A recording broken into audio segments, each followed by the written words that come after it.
जैसा कि आपको पता है, श्रम मंत्रालय भारत सरकार असंगठित क्षेत्र में काम कर रहे हर व्यक्ति का ई श्रमिक कार्ड बनवा रहा है।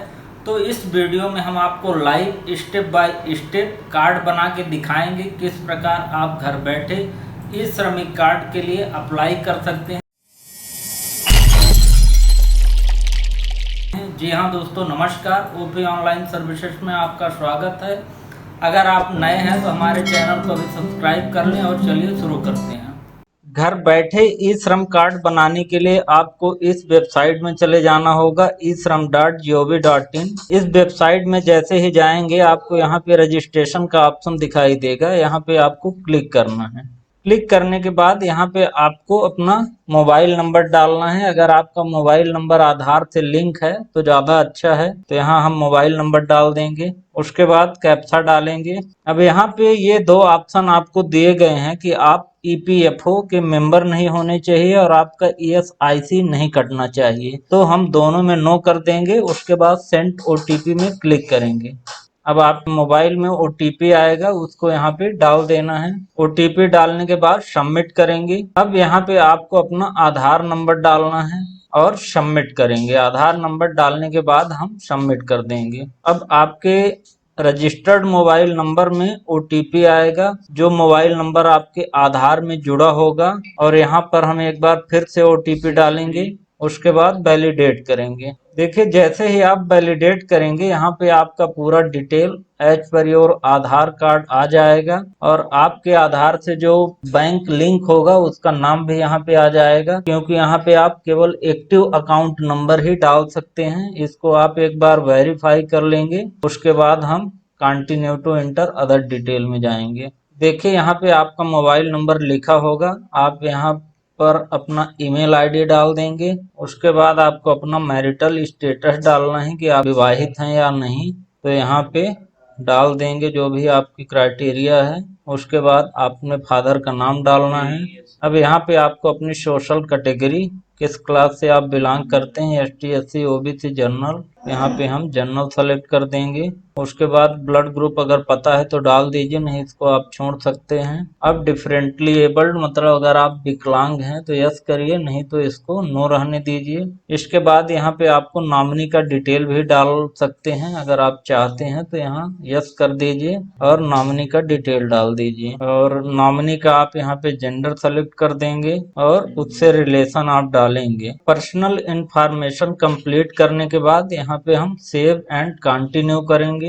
उसके बाद हम एड्रेस वाले पेज में आ जाएंगे। अब यहाँ पे आपको अपना एड्रेस डालना है। एड्रेस हालांकि आपके आधार के हिसाब से आ जाएगा, कुछ डिटेल जो बची होंगी उसको आप कंप्लीट कर लेंगे। यहाँ पे हमने स्टेट डाल दिया, अपना डिस्ट्रिक्ट डाल दें, उसके बाद तहसील डाल देंगे। यहाँ पे आपका पिन कोड ऑलरेडी आधार से ले लेगा। उसके बाद यहाँ आपको डालना है कि आप कितने साल से इस एड्रेस में रह रहे हैं, तो हम डाल देंगे मोर देन 20 to 25 ईयर, आपने एज के हिसाब से डाल दीजिए। और यहाँ पे एक ऑप्शन है माइग्रेंट वर्कर का, यानी अगर आप प्रवासी मजदूर हैं, किसी दूसरे स्टेट से आए हैं और किसी दूसरे स्टेट में काम कर रहे हैं तो यस करेंगे, नहीं तो इसको आप छोड़ के सेव एंड कंटिन्यू करेंगे। इसके बाद आपका एजुकेशनल क्वालिफिकेशन पूछा जाएगा, तो यहाँ सबसे ऊपर आप अपना डाल देंगे कि आपकी क्वालिफिकेशन क्या है, ग्रेजुएट है, पोस्ट ग्रेजुएट है, 10th 12th जो भी है, तो अभी ये पोस्ट ग्रेजुएट हैं। उसके बाद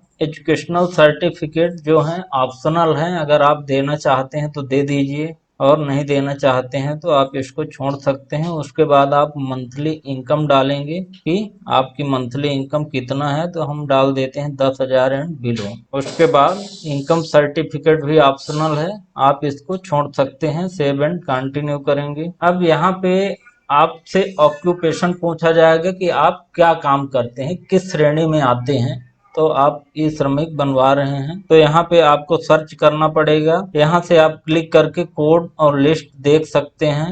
यहाँ पे आपको एक लिस्ट मिल जाएगी इस प्रकार से, तो आप जिस भी कैटेगरी के अंदर आते हैं तो यहाँ से उसको नाम देख लीजिए और सेलेक्ट कर लीजिए। तो यहाँ से कोड सर्च करने के बाद आप उसका यहाँ पे फर्स्ट डालेंगे करेक्टर, तो ऑटोमेटिक आ जाएगा। हम डाल दिए फील्ड, ये देखिए यहाँ पे field crop and vegetable grower आ गया। तो इसको हम इस प्रकार से सेलेक्ट कर लेंगे उसके बाद यहाँ पे आपको एक्सपीरियंस डालना है कि जो आप काम कर रहे हैं कितने साल का आपको अनुभव है। तो यहाँ पे हम डाल देते हैं 5 साल का। इसके अलावा अगर आपके पास कोई स्किल है तो यहाँ पे आप सेलेक्ट कर दीजिए, और नहीं तो इसको छोड़ के सेव एंड कंटिन्यू कर दीजिए। उसके बाद बैंक डिटेल में यहाँ पे आ जाएगा कि आपका बैंक आधार से लिंक है या नहीं, और आपके बैंक का नाम आ जाएगा। उसके बाद रजिस्टर्ड विद बैंक आप यस करेंगे।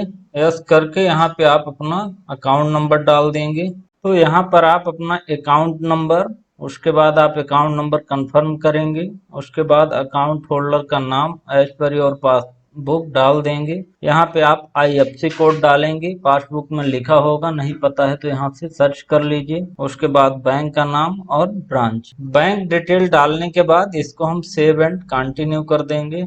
जैसे ही आप आगे बढ़ेंगे तो यहाँ पे प्रीव्यू एंड सेल्फ डिक्लेरेशन का ऑप्शन है। तो प्रीव्यू में आप जो भी डिटेल यहाँ पे भरे हैं वो एक बार वेरीफाई कर लेंगे इस प्रकार से।